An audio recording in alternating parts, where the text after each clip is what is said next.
Assalamualaikum warahmatullahi wabarakatuh. Nama saya Nova Syafitri dengan NIM belakang 193. Di video ini saya akan menjawab beberapa pertanyaan untuk memenuhi tugas ujian tengah semester mata kuliah bank dan lembaga keuangan. Pertanyaan pertama, mengapa negara itu perlu memiliki lembaga keuangan? Jadi secara umum, lembaga keuangan itu sangat diperlukan dalam perekonomian modern karena fungsinya itu sebagai mediator antara kelompok masyarakat yang kelebihan dana dan kelompok masyarakat yang memerlukan dana.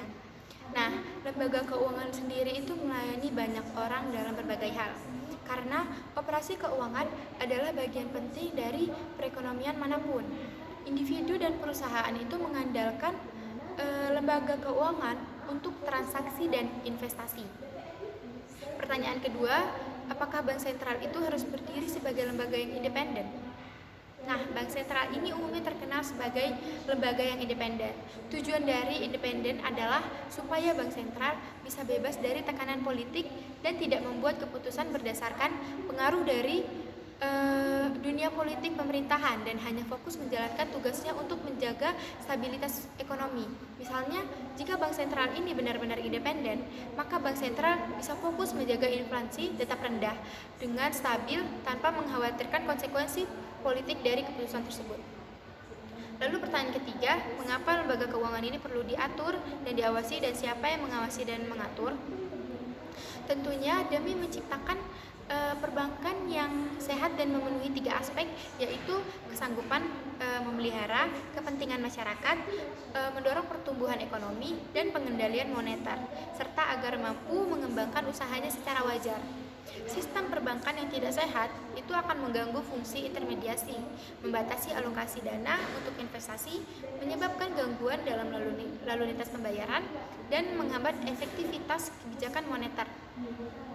Oleh karena itu, pemerintah menganggap penting untuk mengawasi dan mengatur lembaga keuangan dan bank, karena mereka ini memang memainkan bagian integral dari perekonomian. Di Indonesia sendiri itu ada Bank Indonesia dan Otoritas Jasa Keuangan yang bertanggung jawab penuh atas pengaturan dan pengawasan sektor perbankan. Kalau BI ini fokus pada pengawasan makro dan kebijakan moneter, nah OJK ini fokusnya pada pengawasan mikro dan regulasi sektor keuangan. BI ini menetapkan kebijakan moneter dan perbankan, sementara OJK mengeluarkan regulasi pengawasan dan memberikan sanksi atas pelanggaran. Pertanyaan selanjutnya, kelebihan dan kekurangan dari bank konvensional, bank syariah, BPR konvensional, BPR syariah, dan apa aja strategi yang bisa dilakukan oleh lembaga keuangan tersebut agar bisa maju dan berkembang. Yang pertama, bank konvensional. Untuk kelebihannya itu ada pada kepercayaan dan keamanan.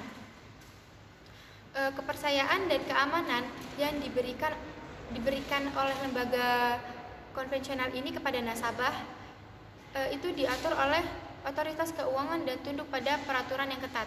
Ini itu bisa memberikan rasa aman kepada nasabah bahwa dana mereka ini akan dikelola dengan baik dan dilindungi dari risiko yang tidak terduga. Yang kedua, jaringannya luas. Sistem perbankan konvensional ini umumnya memiliki jaringan yang luas dengan banyak cabang di berbagai lokasi yang memudahkan akses nasabah ke layanan perbankan, terutama bagi mereka yang tinggal di daerah yang jauh dari pusat perkotaan. Lalu yang ketiga, produk dan layanannya yang beragam.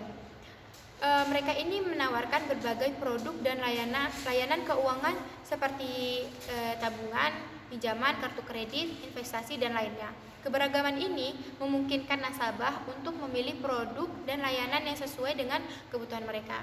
Lalu, keterlibatan dalam komunitas. Mereka ini memberikan dukungan keuangan untuk proyek-proyek lokal, lembaga amal, dan inisiatif sosial lainnya. Ini itu mencerminkan tanggung jawab sosial bank dan kontribusinya terhadap masyarakat.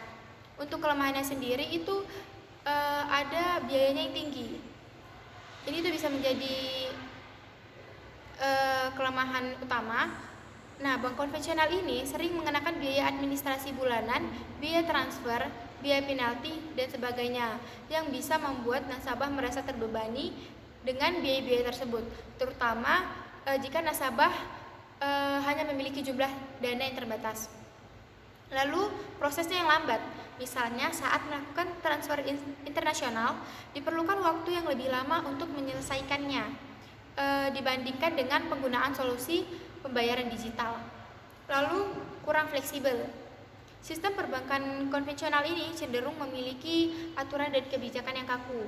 Ini itu dapat membatasi fleksibilitas bagi nasabah dalam hal persyaratan penarikan dana, pembayaran kredit, dan sebagainya. Lalu, sistem perbankan konvensional ini selalu tidak dapat mencakup seluruh populasi. Orang-orang yang tinggal di daerah pedesaan atau terpinggirkan, atau mereka yang memiliki tingkat pendapatan yang rendah, mungkin akan kesulitan dalam mengakses layanan perbankan konvensional. Untuk risiko keamanannya, identitas dan data pribadi nasabah yang disimpan oleh bank itu bisa menjadi target serangan cyber, pencurian identitas, atau kebocoran data. Lalu, kurang ramah lingkungan. Untuk permintaan cetakan fisik seperti rekening bank, buku tabungan, dan laporan transaksi yang masih tinggi di dalam lingkungan perbankan konvensional. Untuk strateginya sendiri itu bisa meningkatkan layanan dan jasa, meningkatkan transparansi, meningkatkan perkembangan teknologi. Lalu selanjutnya ada bank syariah. Untuk keunggulan pada bank syariah ini, perbankan etis dan bertanggung jawab. Perbankan syariah ini beroperasi berdasarkan prinsip hukum Islam yang melarang investasi dalam bisnis yang berbahaya bagi masyarakat atau lingkungan. Lalu, tanpa bunga. Jadi perbankan syariah ini tidak membebankan atau membayar bunga yang dianggap tidak adil menurut hukum Islam. Sebaliknya, bank syariah ini menggunakan pengaturan bagi hasil yang dapat memberikan pengembalian yang lebih adil baik kepada bank maupun kepada nasabahnya. Lalu, dalam perbankan syariah, keuntungan dan kerugian ini dibagi antara bank dan nasabahnya, yang berarti bahwa nasabah tidak bertanggung jawab sepenuhnya atas kerugian apapun. Hal ini itu dapat memberikan sistem perbankan yang lebih transparansi dan adil. Lalu yang keempat, perbankan syariah menyediakan produk dan layanan keuangan yang dapat diakses oleh muslim dan non-muslim, yang mempromosikan inklusi keuangan dan membantu mengurangi kemiskinan. Perbankan syariah ini beroperasi berdasarkan pengaturan dan prinsip yang ketat, yang dapat membantu meningkatkan stabilitas keuangan dan mengurangi risiko krisis keuangan. Lalu kekurangan pada bank syariah ini itu menawarkan produk yang terbatas. Contohnya seperti perbankan syariah ini tidak menawarkan pinjaman yang dapat merugikan sebagian nasabah. Lalu jangkauan globalnya itu terbatas, terutama yang konsentrasinya itu di negara-negara mayoritas Islam, yang berarti mungkin tidak tersedia secara luas di belahan dunia lain. Ini itu bisa menjadi kerugian bagi mereka yang berpergian atau melakukan bisnis internasional. Lalu biayanya yang tinggi. Karena bank syariah ini tidak membebankan bunga, mereka mungkin membebankan biaya yang lebih tinggi untuk layanan mereka, untuk menutupi biaya operasional mereka. Lalu kelemahan yang selanjutnya, kurangnya jaminan simpanan. Beberapa bank syariah itu tidak menawarkan jaminan simpanan, yang berarti bahwa nasabah mungkin tidak terlindungi jika terjadi kegagalan bank. Untuk strateginya sendiri, yang bisa dilakukan oleh bank syariah yaitu penetrasi pasar, pengembangan produk-produk bank syariah yang kompetitif dan inovatif, lalu peningkatan kualitas pelayanan, peningkatan promosi dan sosialisasi terhadap produk-produk bank syariah secara efektif, dan peningkatan kerjasama dengan institusi lain. Lalu lanjut kepada BPR konvensional. BPR ini memiliki biaya operasional yang lebih rendah dibandingkan bank umum sehingga dapat memberikan suku bunga yang lebih rendah kepada nasabah. Lalu cenderung lebih fleksibel dalam memberikan kredit karena memiliki persyaratan yang lebih longgar dibandingkan bank umum. Kelebihan selanjutnya, memiliki kepedulian yang lebih tinggi terhadap perekonomian daerah dan masyarakat setempat, sehingga dapat memberikan dukungan yang lebih efektif bagi pembangunan daerah. Lalu memiliki komitmen yang kuat untuk mendukung usaha kecil dan menengah atau UMKM dan masyarakat lokal. BPR juga dapat menjadi sumber dana yang stabil bagi nasabah karena dana yang diterima dari nasabah itu umumnya digunakan untuk pemberian kredit kepada nasabah lain. Nah, untuk kekurangan dari BPR ini itu BPR ini memiliki jumlah dana yang lebih kecil dibandingkan bank umum, sehingga dapat menyebabkan keterbatasan dalam memberikan kredit. Lalu kurang memiliki sistem pengawasan yang ketat, sehingga dapat meningkatkan risiko kegagalan atau kesulitan dalam mengelola dana nasabah. Kelemahan yang selanjutnya cenderung kurang memiliki jaringan yang luas, sehingga dapat menyulitkan nasabah dalam melakukan transaksi. BPR ini memiliki tingkat likuiditas yang rendah, kurang memiliki teknologi yang canggih dibandingkan bank umum, kurang memiliki jasa layanan yang beragam dibandingkan bank umum, kurang memiliki sistem manajemen risiko yang baik. Nah, untuk strateginya sendiri, mungkin BPR ini bisa fokus pada pengembangan jaringan bisnis mereka, lalu bisa membangun hubungan yang kuat dengan nasabah, sehingga dapat menawarkan nilai uang yang memberikan layanan berkualitas kepada mereka. Selain itu, penting juga untuk membangun hubungan baru dengan lembaga lain agar dapat memperluas jaringan dan mendapatkan akses pasar baru.